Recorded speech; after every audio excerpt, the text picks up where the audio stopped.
الحمدللہ رب العالمین والصلاة والسلام علی رسول الکریم اما بعد فاعوذ باللہ من الشیطان الرجیم بسم اللہ الرحمن الرحیم۔ روایت ہے حضرت عائشہ سے، فرماتی ہیں جب مکہ والوں نے اپنے قیدیوں کے فدیے بھیجے تو حضرت زینب نے بھی ابو العاص کے فدیہ میں کچھ مال بھیجا۔ اس مال میں وہ اپنا ہار بھیجا جو جناب خدیجہ کے پاس تھا، جسے دے کر زینب کو ابو العاص کے ہاں بھیجا تھا۔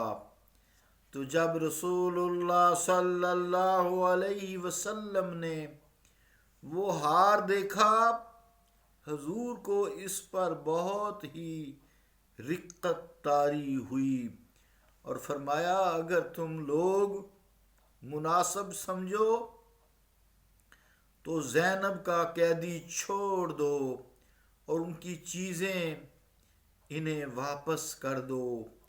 سب نے کہا ہاں ضرور۔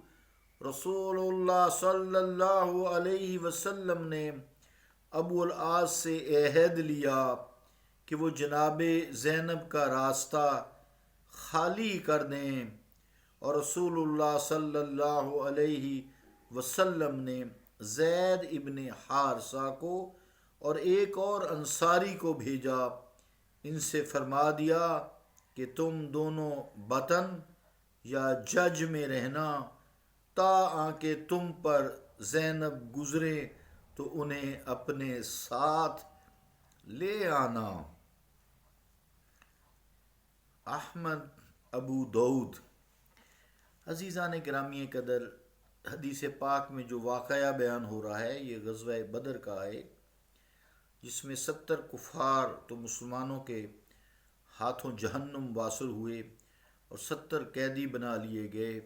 ان قیدیوں کے متعلق حکم ہوا تھا کہ فدیہ میں مال دو اور آزاد ہو جاؤ۔ ان لوگوں نے اپنے مکہ معظمہ میں اپنے اپنے عزیزوں کو پیغام بھیجے، وہاں سے ان کے عزیزوں نے مال بھیج کر انہیں آزاد کرا لیا۔ حضرت زینب رضی اللہ تعالیٰ عنہ حضور صلی اللہ علیہ وآلہ وسلم کی بڑی صاحب زادی ہیں، جو ابو العاص ابن ربی ابن عبد العزیٰ ابن عبد الشمس ابن عبد مناف رضی اللہ تعالیٰ عنہ کے نکاح میں تھیں۔ اس وقت وہ مسلمان نہیں ہوئے تھے اور مکہ معظمہ میں رہتی تھیں۔ ابو العاص بی بی خدیجہ کے بھانجے تھے۔ جنگ بدر میں کفار کے ساتھ مسلمانوں سے جنگ کرنے آئے تھے، کیونکہ ابھی ایمان نہیں لائے تھے، گرفتار ہو گئے۔ حضرت زینب نے انہیں چھڑانے کے لیے فدیہ کا مال بھیجا۔ ایک بات کا دھیان رہے کہ اس وقت جو شریعت مطہرہ میں مومنہ عورت کا نکاح کافر مرد سے درست تھا، جائز تھا، ابھی شرعی حکم نہیں آیا تھا، اس لیے حضرت زینب بنت رسول اللہ صلی اللہ علیہ وآلہ وسلم جناب ابو العاص کے نکاح میں رہیں۔ حالانکہ آپ مومنہ ہیں، ابو العاص اس وقت تک کافر تھے، بعد میں یہ حکم منسوخ ہو گیا کہ اب مومنہ عورت نہ تو کافر سے نکاح کر سکتی ہے اور نہ ہی اس کے نکاح میں رہ سکتی ہے۔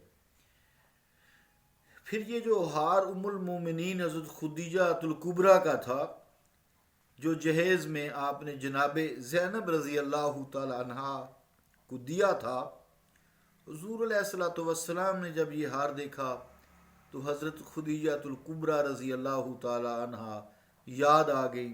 جناب خدیجہ کو یاد کر کے ان کی یہ نشانی ہار والی دیکھ کر پھر اپنی صاحبزادی حضرت زینب رضی اللہ تعالیٰ عنہ کی بے بسی اور بے کسی کو یاد کر کے آپ پر گریہ طاری ہو گیا، رقت طاری ہو گئی۔ حضور علیہ الصلوۃ والسلام کو جب حضرت خدیجہ یاد آتی تو پھر پریشان ہو جاتے، کیونکہ آپ سے بہت محبت تھی۔ ایک دفعہ کسی بی بی کی آواز سنی جو حضرت خدیجہ رضی اللہ تعالیٰ عنہ جیسی تھی، تو آپ رو پڑے رضی اللہ تعالی عنہ۔ حدیث پاک کی طرف واپس آتے ہیں، یعنی جب فدیہ بھیجا گیا حضرت ابو العاص رضی اللہ تعالیٰ عنہ کا، تو لوگوں کی رائے معلوم ہو، ورنہ آپ کو کلی اختیار تھا کہ ابو العاص کو بغیر فدیہ لیے چھوڑ دو، ایک چھوڑ بھی دو پھر ہار دیا، یعنی واپس کر دو، فدیہ نہ لو۔ حضور انور صلی اللہ علیہ وسلم مالک ہیں، اللہ تعالیٰ نے آپ کو مالک بنایا ہے نا، مالک اللہ نے بنایا ہے، تو جو چاہیں اختیار ہے، شریعت مطہرہ آپ کے ذریعے آئی ہے، جو چاہیں کریں اللہ تعالیٰ کے اذن سے، مگر یہ رائے لینا ہم لوگوں کی تعلیم کے لیے، ہمیں سکھانے کے لیے ہے کہ جو جس کے اختیار میں ہو اس سے رائے ضرور لیا کرو۔ تو ابو العاص کو پھر چھوڑ دیا گیا، مگر ان سے یہ عہد لیا کہ جب وہ مکہ معظمہ پہنچیں تو حضرت زینب کو ہجرت کی اجازت دے دیں تاکہ وہ مدینہ پاک آ جائیں، بلکہ اس طرح کریں کہ حدود دارالسلام تک پہنچا بھی جائیں۔ ابو العاص کے دل میں ایمان تو پہلے ہی راسخ آ چکا تھا، اسی وقت ہو گیا تھا، مگر اس کا ظہور دوسرے وقت میں ہوا تھا تاکہ جناب زینب کو لے آئیں۔ اس وقت حالات یہ تھے کہ غیر محرم کے ساتھ عورتوں کا سفر کرنا درست تھا، اب درست نہیں ہے۔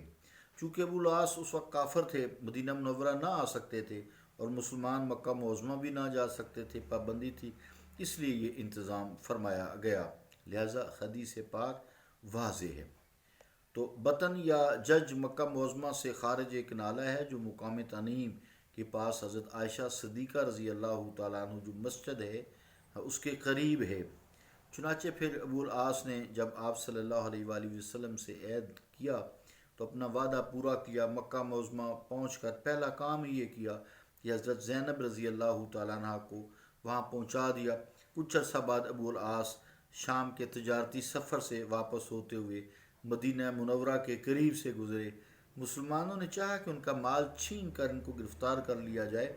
حضرت زینب کو پتہ چلا تو بولی انہیں امان میں دیتی ہوں۔ یہ سن کر صحابہ کرام بغیر ہتھیار حضرت ابو العاص سے ملے، انہیں تبلیغ اسلام کی۔ انہوں نے جواب دیا کہ ابھی میرے پاس کفار مکہ کی کچھ امانتیں ہیں، میں وہ امانتیں دے کر مسلمان ہو جاؤں گا۔ چنانچہ آپ مکہ مکرمہ تشریف لے گئے، تمام کی تمام امانتیں واپس کیں، پھر مسلمان ہو کر مدینہ طیبہ تشریف لے آئے۔ حضور صلی اللہ تعالیٰ علیہ وآلہ وسلم نے اس پرانے نکاح پر نیا نکاح پڑھا، یعنی پرانا نکاح فسق ہو گیا تھا، پھر نیا نکاح آپ نے پڑھا، حضرت زینب کو ان کے حوالہ فرما دیا۔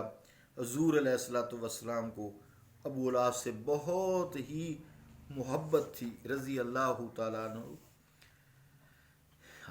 عزیزان گرامی قدر، حضرت جو ابو العاص ہیں یہ حضرت خدیجۃ الکبریٰ کے بھانجے ہیں۔ حضرت ابو العاص خلافت صدیقی رضی اللہ تعالیٰ عنہ میں غزوہ یمامہ میں شہید ہوئے رضی اللہ تعالیٰ عنہ۔ اللہ تعالیٰ ان کے طفیل ہم کو بھی ایمان پر استقامت نصیب فرمائے اور ہمارا خاتمہ حسن خاتمہ کرے۔ صلی اللہ تعالیٰ علی رسول خیر خلقہ محمد وعلی آلہ وصحبہ اجمعین برحمتک یا ارحم الراحمین۔